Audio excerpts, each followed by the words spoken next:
Assalamualaikum warahmatullahi wabarakatuh. Perkenalkan, nama saya Abdul Hasya dari kelas 2C. Di sini saya akan review kembali pertemuan ketiga mata kuliah hukum pidana yang akan menjelaskan tentang pembagian kitab undang-undang hukum pidana dibagi menjadi dua.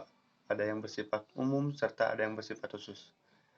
Bagian yang bersifat umum yaitu berlaku untuk seluruh lapangan hukum pidana baik yang terdapat dalam KUHP maupun di luar KUHP. Diatur dalam buku 1 yaitu pasal 1, 103. Saya akan mengambil contoh dari 10 pasal pidana. Terdiri atas pidana pokok yang terdiri pidana mati, pidana penjara, kurungan, dan denda. Kemudian B. Pidana tambahan.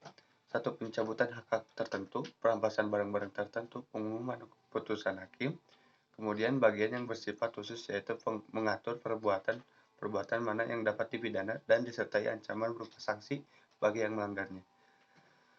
Diatur dalam buku 2 pasal 104-488 tentang kejahatan, buku 3 pasal 409-569 tentang pelanggaran. Kemudian saya akan menjelaskan tentang berlakunya hukum pidana menurut waktu dan tempat. Menurut waktu didasarkan pada asas legalitas. Asas legalitas merupakan asas yang penting dalam hukum. Dalam KUHP, asas ini terdapat dalam pasal 1 ayat 1 yang berbunyi, tiada satu perbuatan dapat dipidana kecuali atas kekuatan aturan pidana dalam perundang-undangan yang telah sebelum perbuatan dilakukan. Dapat ditarik kesimpulan bahwa dalam pasal 1 ayat 1 KUHP berisi dua hal, yaitu suatu tindak pidana harus disebutkan atau dirumuskan dalam peraturan undang-undangan. Peraturan undang-undangan harus ada sebelumnya terjadinya tindak pidana. Kemudian tempat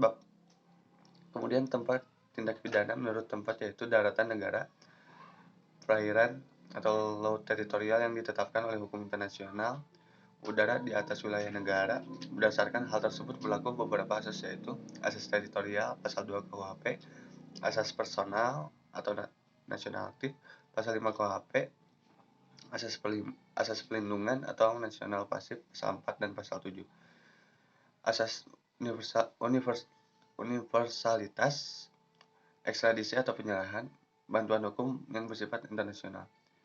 Saya akan menjelaskan tentang asas-asas teritorial pasal 2 KUHP yang berbunyi, ketentuan pidana dalam perundang-undangan Indonesia diterapkan bagi setiap orang yang melakukan sesuatu tindak pidana di Indonesia.